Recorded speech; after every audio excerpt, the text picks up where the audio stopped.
Nadie fracasa de golpe. Eso es lo primero que necesitas entender antes de que empiece todo lo demás. El fracaso no llega una mañana con una maleta y toca la puerta. No aparece de repente, no cae del cielo, no te avisa. Llega de a poco, disfrazado de normalidad, escondido dentro de decisiones que parecen tan pequeñas que ni siquiera las llamas decisiones. Las llamas rutina, las llamas costumbre, las llamas así soy yo. Y ahí está el problema. Porque la distancia entre una vida que avanza y una vida que se estanca no se mide en grandes errores. Se mide en hábitos diarios que nadie examina porque parecen demasiado insignificantes para importar. Hábitos que repites esta mañana, esta tarde, esta noche, mañana otra vez y pasado mañana de nuevo, hasta que un día miras hacia atrás y no reconoces cómo llegaste donde estás. Lo que vas a escuchar hoy no es una lista de consejos para sentirte bien durante 20 minutos y luego olvidar. Es algo más difícil que eso. Es un espejo. Y los espejos no siempre muestran lo que queremos ver, pero son la única herramienta que tiene el poder de mostrarnos la verdad antes de que sea demasiado tarde para hacer algo con ella. 7 hábitos. 7 patrones cotidianos que están trabajando en silencio contra ti, todos los días, sin que los identifiques como el problema. 7 cosas que probablemente hiciste hoy. Y si al final de este video tienes una sola idea distinta sobre cómo estás viviendo, entonces cada segundo de lo que viene habrá valido la pena. Vamos.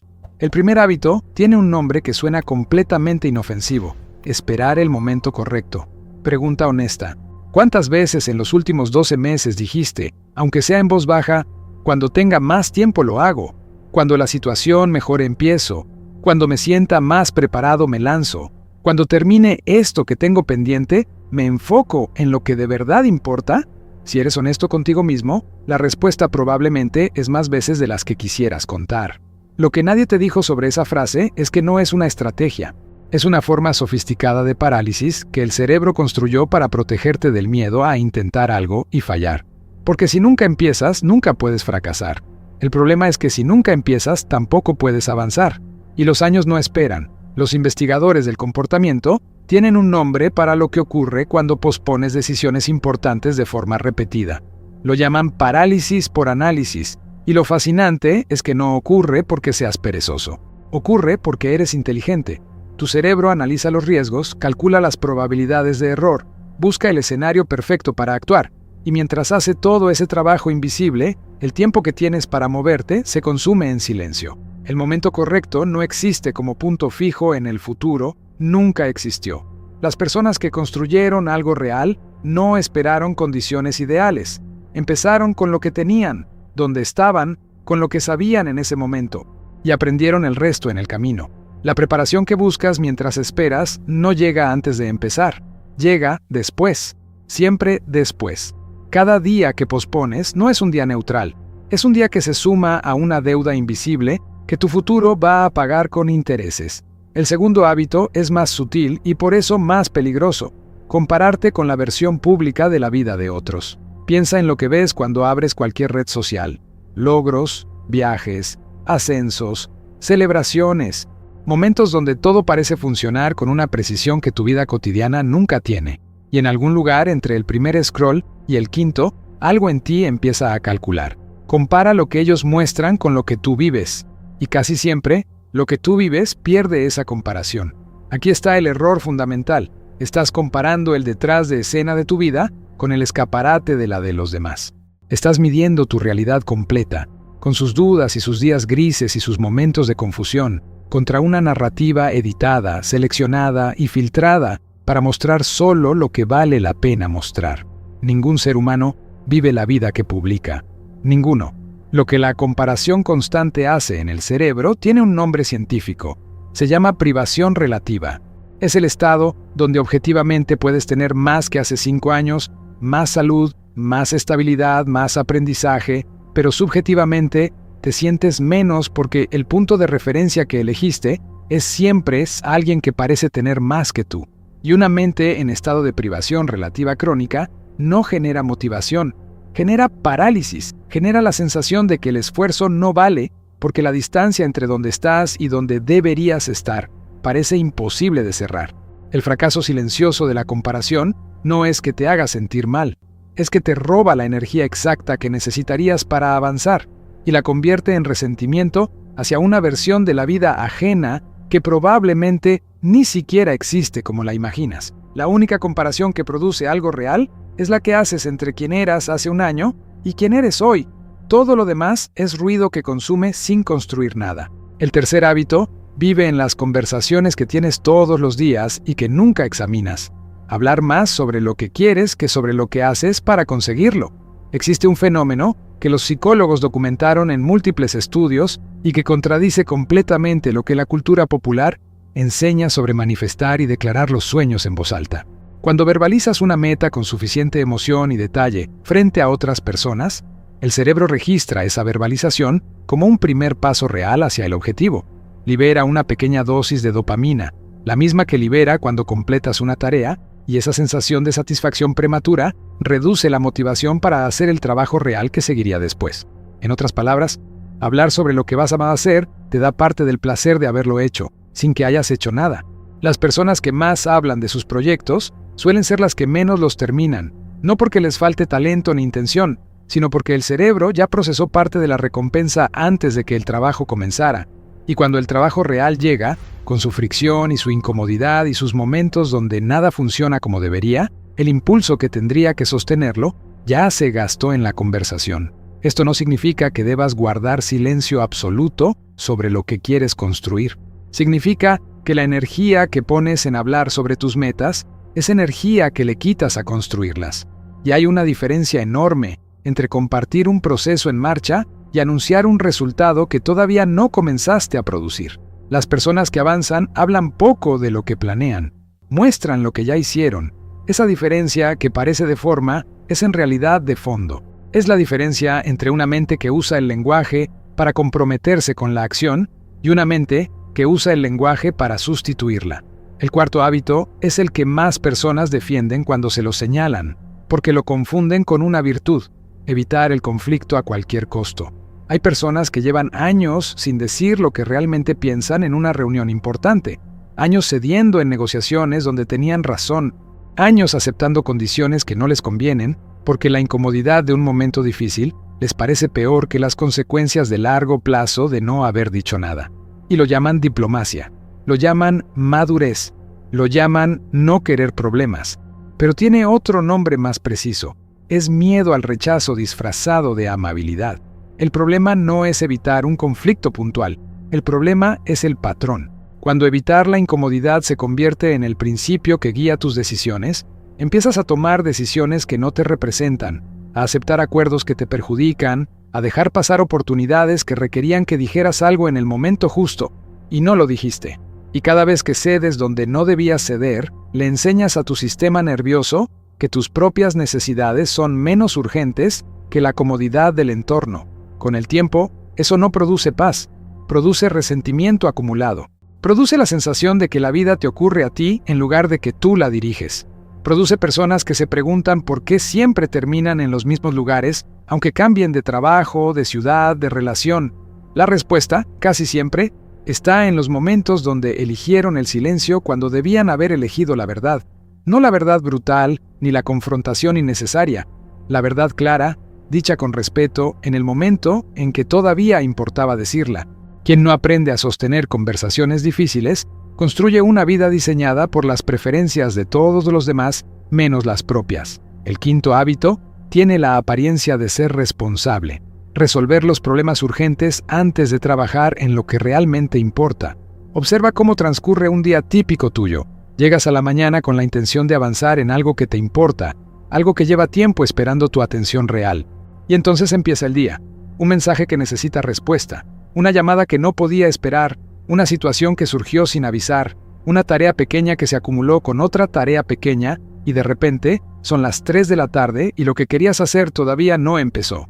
Eso no es mala suerte, es una trampa que el cerebro tiende con una frecuencia perfecta, porque resolver cosas urgentes y pequeñas genera sensación de productividad sin el costo de enfrentar lo importante y difícil. Los investigadores que estudian la gestión del tiempo documentaron un patrón que llamaron la tiranía de lo urgente.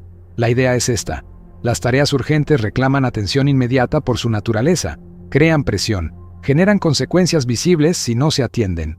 Y exactamente por eso, el cerebro las prioriza de manera automática sobre las tareas importantes que no gritan, que no presionan, que no generan consecuencias visibles en el corto plazo, pero que son las únicas que realmente cambian la dirección de tu vida.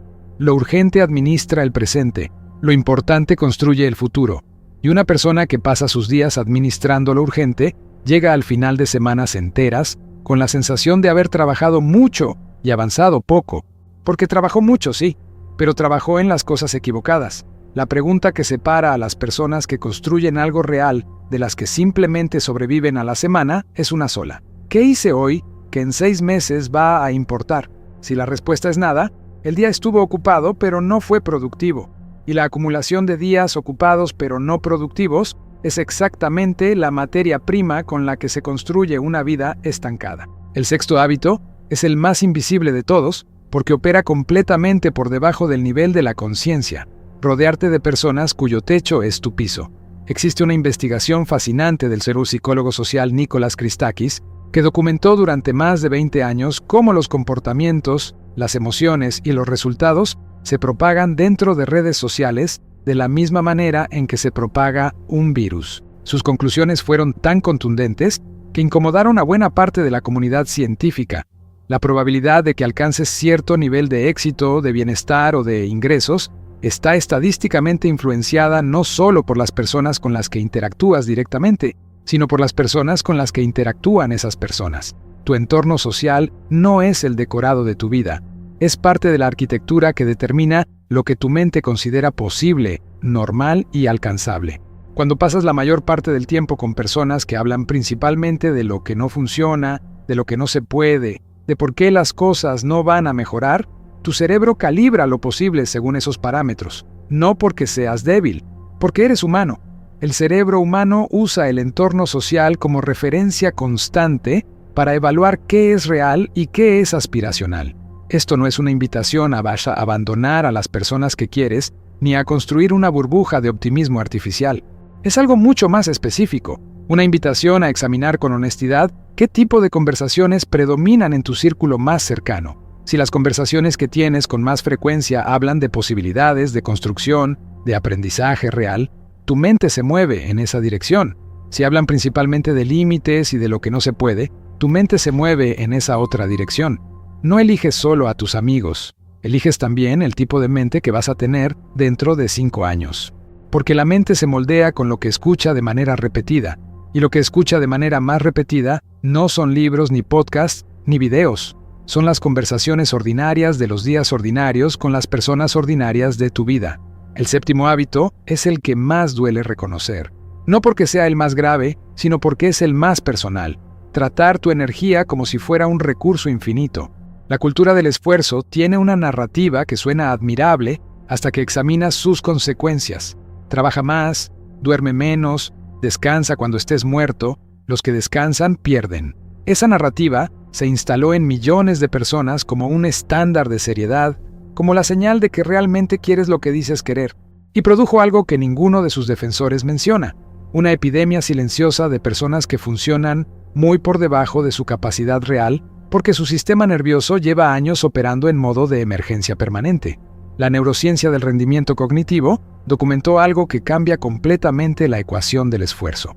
El cerebro humano tiene ciclos naturales de alta concentración que duran entre 90 y 120 minutos, seguidos de periodos donde la capacidad cognitiva cae de manera significativa. Esos ciclos no son opcionales, no son negociables. Ocurren independientemente de si decides respetarlos o ignorarlos. La diferencia es que si los ignoras, sigues trabajando, pero la calidad del trabajo cae sin que lo notes, porque la mente cansada no puede evaluar con precisión qué tan cansada está. Eso significa que la persona que trabaja 12 horas seguidas sin pausas reales no produce el doble que la persona que trabaja 6 horas con descanso estratégico. En muchos casos produce menos. Y lo que produce en las últimas horas es trabajo de menor calidad que muchas veces hay que rehacer. Pero el hábito de ignorar la energía va más allá del trabajo. Tiene que ver con el sueño que recortas para ganar horas que el cerebro agotado no puede usar bien, con el movimiento físico que pospones porque no tienes tiempo. sin entender que ese movimiento es precisamente lo que le devuelve al cerebro la capacidad de pensar con claridad. Con la alimentación que descuidas porque parece secundaria frente a todo lo demás urgente, sin considerar que el cerebro consume aproximadamente el 20% de la energía total del cuerpo y que lo que comes determina de manera directa la calidad de cada decisión que tomas durante el día. Tratar tu energía como infinita no es ambición. Es una estrategia que garantiza que nunca operes a la altura real de lo que eres capaz de producir. Las personas que construyeron algo que vale la pena no son las que trabajaron más horas, son las que aprendieron a proteger la calidad de su energía con la misma seriedad con que protegen su tiempo. Ahora detente un momento, no para hacer una lista de los 7 hábitos y marcar cuáles tienes, para algo más importante que eso. Para preguntarte qué estás dispuesto a hacer de manera diferente mañana por la mañana, no dentro de un mes cuando la situación sea mejor, no el lunes que viene cuando empieces de nuevo. Mañana, porque todo lo que escuchaste hoy tiene una característica en común que no mencioné hasta ahora y que es, en realidad, la más importante de todas. Ninguno de estos 7 hábitos requiere talento especial para cambiarlo. No requiere dinero, ni conexiones, ni circunstancias privilegiadas, ni esperar a que algo externo cambie primero. Requiere una decisión, una sola decisión, tomada en el momento correcto. ¿Qué es este? ¿Sobre qué va a ser diferente a partir de ahora? El fracaso no llega de golpe, pero el cambio tampoco llega de golpe. Llega exactamente de la misma manera en que llegó el problema. De a poco, en decisiones pequeñas que parecen insignificantes en el momento, pero que acumuladas en el tiempo, construyen algo completamente diferente a lo que tenías antes. Una persona que deja de esperar el momento perfecto y empieza hoy con lo que tiene. Una persona que deja de medir su vida contra la versión editada de la vida de otros. Una persona que habla menos de lo que planea y muestra más de lo que hace. Una persona que aprende a decir lo que piensa en los momentos que importan. Una persona que protege el tiempo para lo que realmente construye su futuro antes de atender todo lo urgente que grita. Una persona que elige conscientemente qué voces y qué conversaciones van a moldear su mente. Una persona que trata su energía como el recurso estratégico que es. Esa persona no es un ideal inalcanzable. Es la versión de ti que emerge cuando tomas una decisión diferente sobre los hábitos que hasta ahora pasaron desapercibidos. El fracaso silencioso es real, pero el cambio silencioso también lo es. Y los dos se construyen exactamente con el mismo material. Lo que decides hacer o dejar de hacer en los días ordinarios que nadie ve. Si llegaste hasta aquí, quiero que sepas algo con claridad. Puente al éxito no existe para darte frases que se sienten bien por una hora y se evaporan antes de que cierres la pantalla. Existe para dejarte algo que funciona cuando vuelves a tu vida real, cuando nadie te aplaude, cuando el día no sale como querías y necesitas algo más sólido que la motivación del momento para seguir adelante. Si en algún punto de este video reconociste algo tuyo, si hubo un hábito que te incomodó porque supiste que era tuyo, entonces este es tu canal. Suscríbete a Puente al Éxito ahora mismo y activa la notificación para que ninguna conversación como esta te pase por alto. Dale like a este video. Ese gesto le dice al algoritmo que este tipo de contenido merece llegar a alguien que lo necesita en este momento, a alguien que quizás lleva tiempo buscando exactamente esto sin saber cómo nombrarlo. Y ahora el comentario, que para mí es la parte más importante de todo. Quiero que escribas, sin pensarlo demasiado, cuál de estos 7 hábitos reconociste como tuyo. No el que suena más dramático, el que es realmente tuyo, el que llevas más tiempo cargando sin haberlo llamado por su nombre hasta hoy. Y dime algo que genuinamente quiero saber. ¿Desde qué ciudad y desde qué país estás viendo esto en este momento? Puente al Éxito existe para personas reales, con historias reales, en lugares reales, que tomaron la decisión de que su manera de vivir va a ser diferente. Escríbelo, estamos leyendo cada palabra. Puente al Éxito. Hasta el próximo video.